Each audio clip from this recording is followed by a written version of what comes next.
여러분, 이스라엘이라는 나라가 1948년에 세워졌다는 건 다들 아시죠? 그런데 참 재미있는 건요, 이 젊은 국가의 식탁 위에는 무려 3,000년의 요리 역사가 고스란히 담겨 있다는 겁니다. 정말 엄청난 역설 아닌가요? 전 세계 70여 개국으로 흩어졌던 사람들이 다시 모여들면서 수천 년의 기억과 중동 특유의 지리적 특징이 하나로 섞이게 된 거죠. 말하자면 국가 전체가 아주 거대하고 복잡한 레시피 솥단지 같은 거예요. 자, 오늘 이 지식 해설서에서는요, 이스라엘의 식문화가 종교, 지리, 그리고 역사를 거치며 어떻게 이렇게 다층적이고 매력적으로 변해왔는지 한번 제대로 파헤쳐 보겠습니다. 오늘 우리가 살펴볼 가이드 메뉴는 이렇습니다.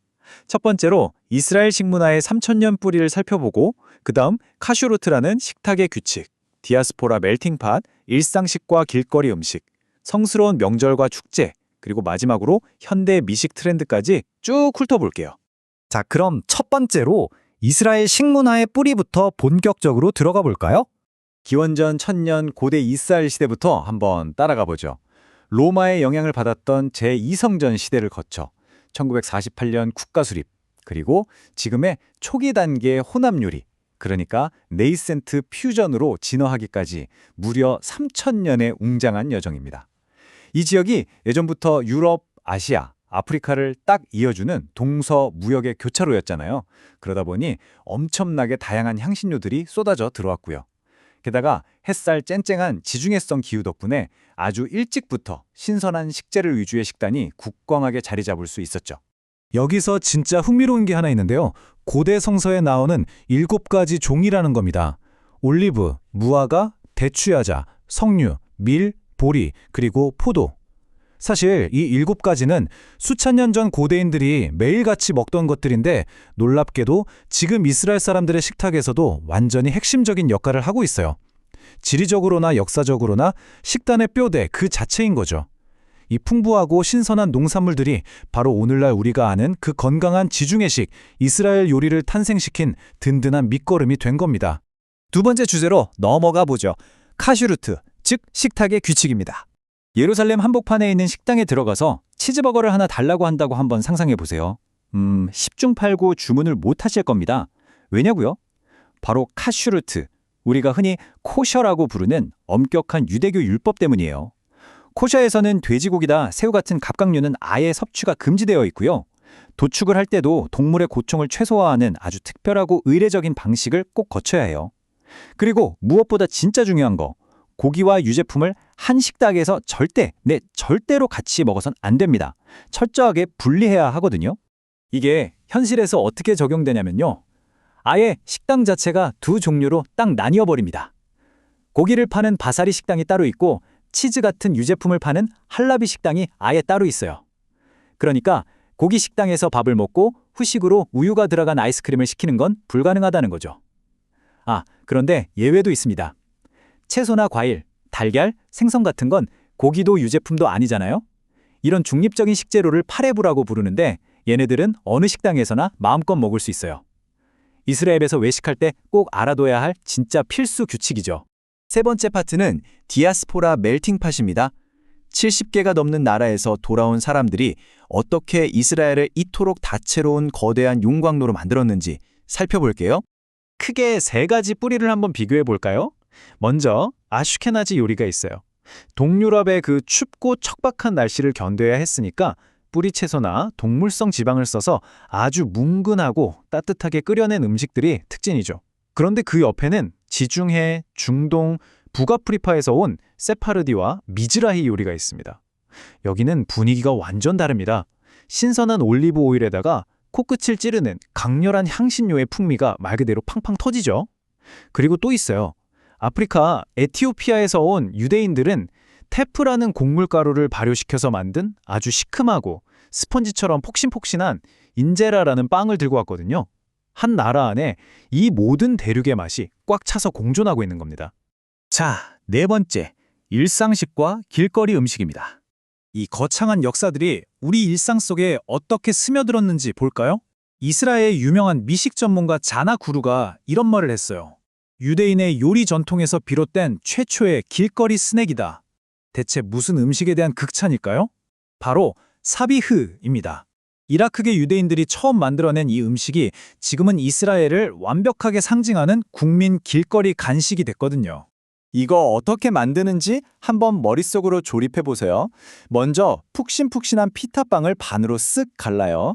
거기에 겉은 바삭하고 속은 촉촉하게 축연한 두툼하고 기름진 가지를 듬뿍 넣습니다.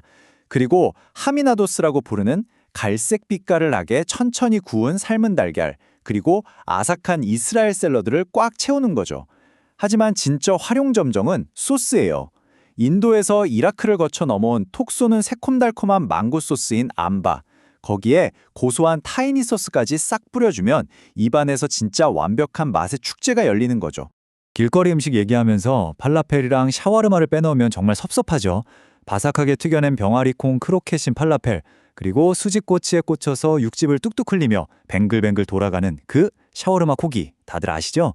사실 이 음식들은 본래 아랍과 팔레스타인 지역에서 오랫동안 이어져온 정말 훌륭한 요리 전통이에요. 그런데 이 음식들이 이스라엘 사람들의 일상 깊숙이 들어와서 지금은 남녀노소 할 것 없이 모두가 가장 사랑하고 즐겨 찾는 상징적인 패스트푸드로 완벽하게 녹아들었습니다. 그리고 이스라엘 식문화에서 일어난 이데올로기적 변화를 기가 막히게 보여주는 게 하나 있어요. 바로 키부츠 조직입니다. 구성을 한번 보세요. 신선한 채소 샐러드, 다양한 치즈들, 달걀, 갓 구운 빵, 그리고 생선. 고기가 하나도 없죠. 초기 개척자들이 힘든 농사일을 하러 나가기 전에 신선하고 건강한 농산물 위주로 챙겨 먹던 공동체 식사였거든요. 그런데 이게 발전해서 요즘 전 세계 여행객들이 이스라엘에 가면 입을 모아 극찬하는 엄청난 스케일의 호텔 아침 뷔페가 된 겁니다. 고기보다 건강한 채소와 유지품을 선호하는 지중해식 라이프 스타일이 낳은 최고의 결과물이죠. 5번째, 성스러운 명절과 축제입니다. 안식일 식탁으로 한번 가볼까요? 유대교 율법에서는 안식일, 그러니까 샤밧에는 불을 새로 피우거나 일을 하는 게 엄격하게 금지되어 있습니다. 그럼 밥은 어떻게 먹냐고요? 그래서 아주 기발한 요리법이 발달했죠. 금요일 해가 지기 전에 요리를 시작해서 아주 약한 불에 밤새도록 뭉근하게 끓여내는 슬로우 쿡 스튜입니다. 아슈케나지 쪽은 고기, 감자, 보리를 듬뿍 넣은 촐런트를 만들어 먹고요. 세파르디나 미즈라히 쪽은 비슷한 재료에 중동 특유의 다채로운 향신료를 팍팍 넣은 하민을 먹습니다. 율법의 제약이 오히려 각자의 지역적 매력이 듬뿍 담긴 환상적인 요리를 탄생시킨 셈이죠. 게다가 명절 음식에는 상징성이 진짜 깊게 배어 있어요. 유대력으로 새해를 뜻하는 로시 하샤나 때 식탁을 보면요. 올 한 해도 꿀처럼 달콤하게 보내자 하면서 사과를 꿀에 푹 찍어 먹어요. 그리고 석류 알갱이처럼 셀 수 없이 많은 축복을 받기를 바라면서 석류를 먹고요. 심지어 꼬리가 아니라 리더, 즉 머리가 되게 해달라는 의미로 생선이나 양의 머리 요리를 통째로 올리기도 합니다. 식재료 하나하나가 그냥 음식이 아니라 번영과 희망을 바라는 기도의 도구인 거죠. 드디어 마지막 6번째 파트입니다. 이스라엘의 현대 지역 미식 트렌드를 빠르게 살펴볼게요. 1950년대 초반에 이스라엘에 엄청난 식량난이 있었던 이른바 긴축 시대가 있었거든요. 근데 여기서 진짜 재밌는 발명품이 하나 나옵니다. 쌀이 너무 부족하니까 당시 초대 총리가 직접 식품회사에다가 쌀을 대체할 만한 걸 좀 만들어달라고 특별 주문을 한 거예요. 그렇게 탄생한 게 바로 구운 파스타 알갱이, 푸티팀입니다. 지금은 이스라엘 쿠스쿠스라는 아주 멋진 이름으로 전 세계에 수출도 되고요. 이스라엘 아이들에게는 없어서는 안 될 소울푸드가 됐죠. 결핍이 만들어낸 진짜 창조적인 미식의 역사 아닌가요? 자, 그럼 이 400이 넘는다는 숫자는 대체 뭘까요? 바로 이스라엘의 경제 중심지, 텔라비브에 있는 비건 친화적 식당의 개스입니다. 아까 고기와 유제품을 같이 먹으면 안 되는 코슈 율법 말씀드렸죠? 이런 율법적 환경에다가 원래부터 지중해의 신선한 채송을 많이 먹는 문화가 시너지를 내면서 이스라엘이 글로벌 식물성 미식 트렌드의 최선두에 서게 된 겁니다. 고기 대신 버섯이나 콜리플라워를 메인 요리로 변신시키는 현지 셰프들의 혁신 덕분에 텔라비브가 지금 세계 최고의 비건 수도로 불리게 된 거죠. 지금까지 이스라엘의 식문화를 쭉 따라와 봤는데요. 한 나라의 역사가 어떻게 매일매일 사람들의 식탁 위에서 소비되고 있는지 정말 흥미롭지 않나요? 무려 3,000년이라는 어마어마한 시간, 70여 개국의 기억, 그리고 깊은 종교적 신념이 피타빵 한 장과 후무스 한 그릇 속에 오롯이 다 담겨 있는 겁니다. 자, 이제 마지막으로 여러분께 이 질문을 하나 던지면서 오늘 해설서를 마무리해 볼까 합니다. 여러분의 식탁 위에는 여러분 조상들의 어떤 역사가 담겨 있나요? 결국 우리가 먹는 것이 우리가 누구인지를 말해주는 법이니까요. 오늘 해설서는 여기까지입니다. 끝까지 함께 해주셔서 감사합니다.